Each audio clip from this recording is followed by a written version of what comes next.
Hindi ka nagpapaka-humble or ay, humble ako, dapat mas mataas ako sa kanya. Not to boost your ego. Or mas masabi ng ibang tao na, ay, mas better person siya kasi nagpaubaya siya.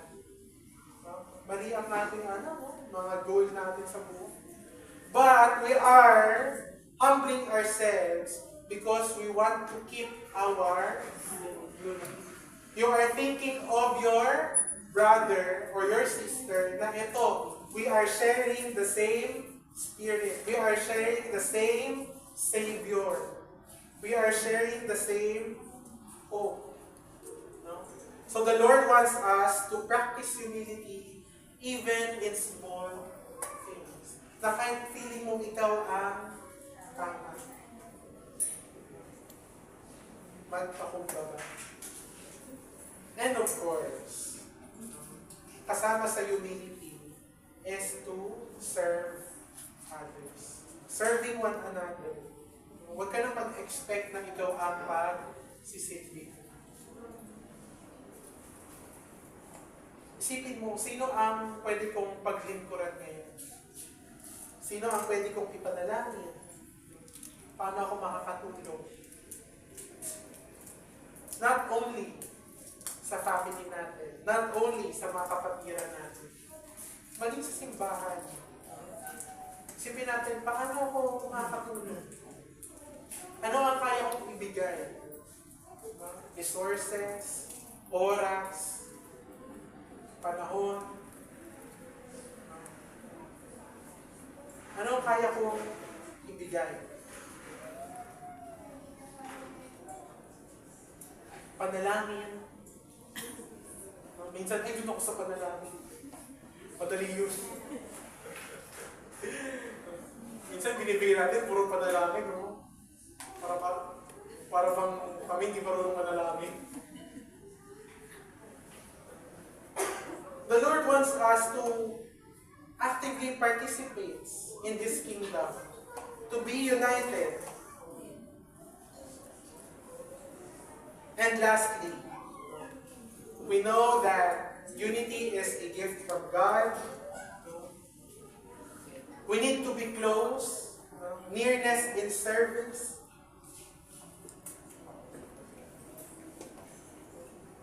We have humility.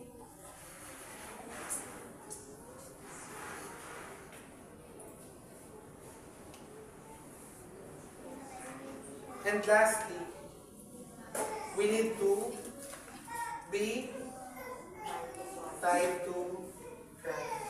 He is our Father, and our goal is the gospel. In verse 5 ng Philippians chapter 2, sabi doon, in your relationship with one another, have the same mindset as Christ Jesus. Malupit ni Paul, no, nung nag-encourage siya ng unity doon sa mga taga-Philippians. Una, na-remind yung mga Philippians, sabi niya, hindi niya pre-create yung unity na yan. No? You are united kasi na-experience niyo ang biyaya ng Panginoon. Na-experience niyo yung compassion, yung pagmamahal ng Panginoon sa inyo. Sabi ni Paul, lubos-lubusin niyo yung kagalakan ko. No? Maging iisa na kayo sa isip at sa puso. And then, sinabi ni Paul sa verse 3 and 4 kanina, no, na huwag kayong magkaroon ng selfish ambition, kundi magkaroon kayo ng humility. Maglingkod kayo. Yun lang yung way para kayo ay maging close sa bawat isa. Imagine niyo, pumunta kayo ng simbahan, tinuturing yung kapatid ang mga nasa loob ng simbahan, pero hindi niyo close. No? Masaya ba yun? Unity yun? No? Pamilya nyo, no?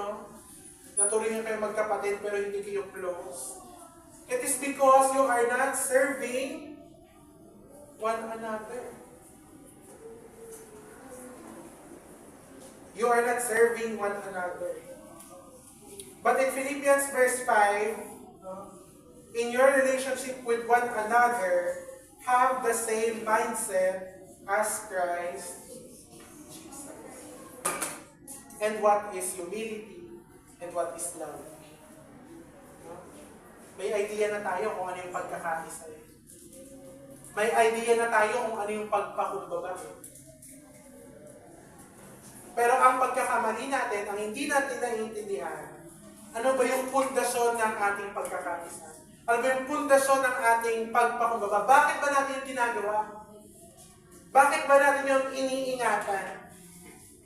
Iniingatan natin yung mga yon dahil tayo ay nakatali kay Kristo.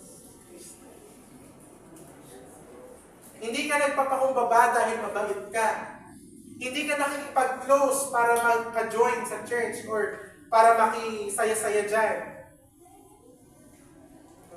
Hindi mo kinikip yung unity para hindi ka masabihan na, ay, batak-batak yan sila, hindi sila bati-bati. Hindi yun ang mga rason.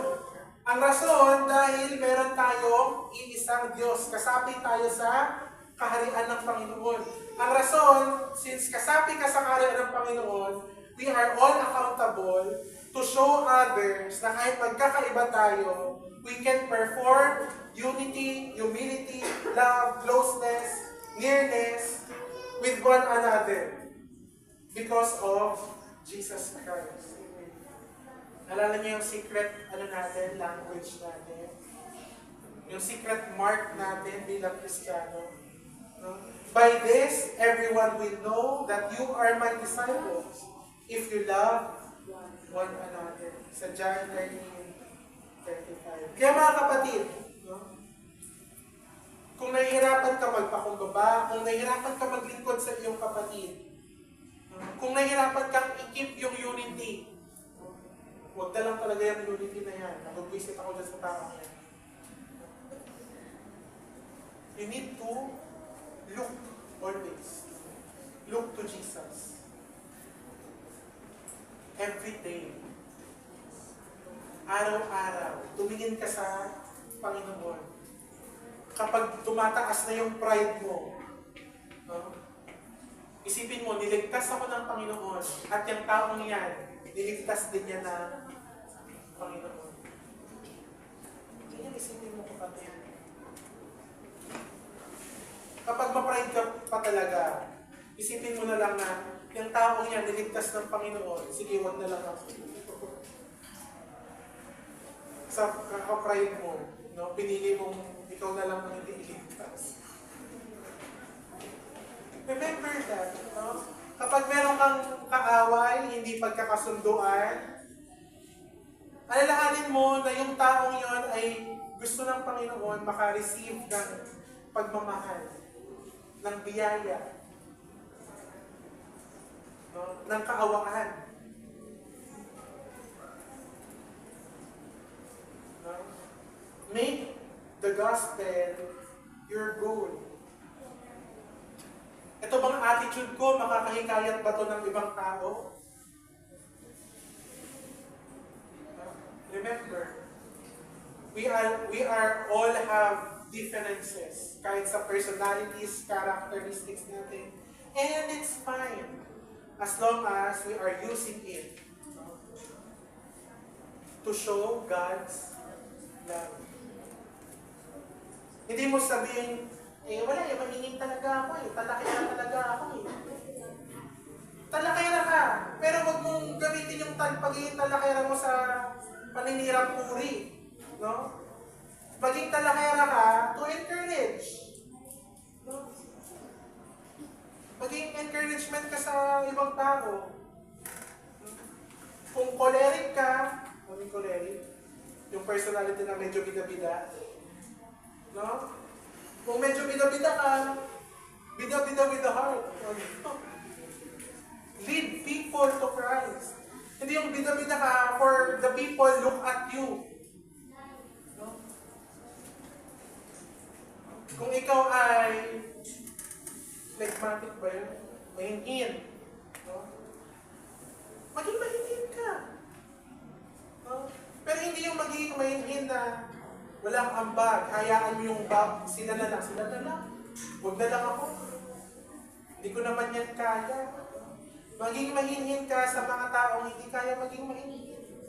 Maging comfort ka. Kapag may nagkakagulo, hindi nag-rage na bawat isa, ikaw ang tumayo. Sa gitna yung kahinhinan mo yung gamitin mo. Make sure our differences provides unity para sa Panginoon. Our goal is to share the word of the Lord. Lumakad tayo bilang isang kanyang mga saksi. Tayo yung totoong saksi ng Diyos. Yung mga lakad natin sa buhay, maging dapat isang Kristiyano. Lahat ng testimony natin, lahat ng pangyayari sa buhay natin, ay isang paraan para tayo ay maging mapagkumbaba. Isipin niyo tayo ano ngayon sa buhay. Isipin niyo ano yung experience niyo ngayon sa buhay. Lahat ng na-experience niyo ngayon sa buhay is a chance for you to practice humility. Sa work, sa family, sa studies, sa relationships. Kung ano man ang pinagdadaanan mo sa buhay, health man yan, it's for you to practice humility. And practicing humility will keep our unity. Magiging close tayo, magiging near tayo sa bawat isa. Hindi yung magsisimba ka lang, wala kang relationship sa mga kapatid mo.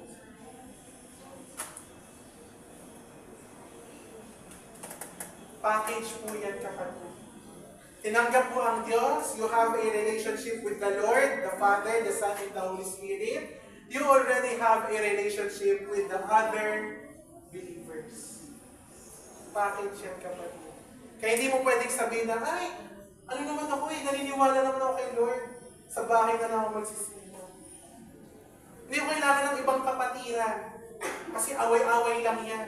Gulo-gulo lang yan. Tama ka. Away-away lang yan. Gulo-gulo lang yan. Pero yun yung away-away na yun, yung gulo-gulo yan, for us to practice kung ano natutunan natin sa Panginoon. To practice grace, to practice mercy, love, humility, kindness. Kasi pag mag-isa ka, paano ka magko-compassion doon? Love ko sarili ko. Bilhan ko ng gift yung sarili ko. Package yun, kapatid. We have received the Lord and we have received the relationship of the brethren. So, tandaan po natin itong mga syllables na ito. Tama ba? Ay, hindi pala syllables. Itong mga, ayan, yung unity syllables. We need to remember that unity is God's gift. Unity. You need nearness in service. Kailangan tayong maging close, maging humble, and or united. We are tied to Christ. Remember that syllables. Unity is, U is for, unity is God's gift. Hindi natin to gawa-gawa, ha? Hindi natin to ginawa ang pagiging magkaisa. Hindi tayo nagtipon-tipon at, we are united. Binigay na to ng Panginoon kasama ng ating pagtanggap sa Kanya. Mga kapatid, hindi natin makalimutan, na ang Panginoong Jesus ang nagtatakda ng lahat ng bagay.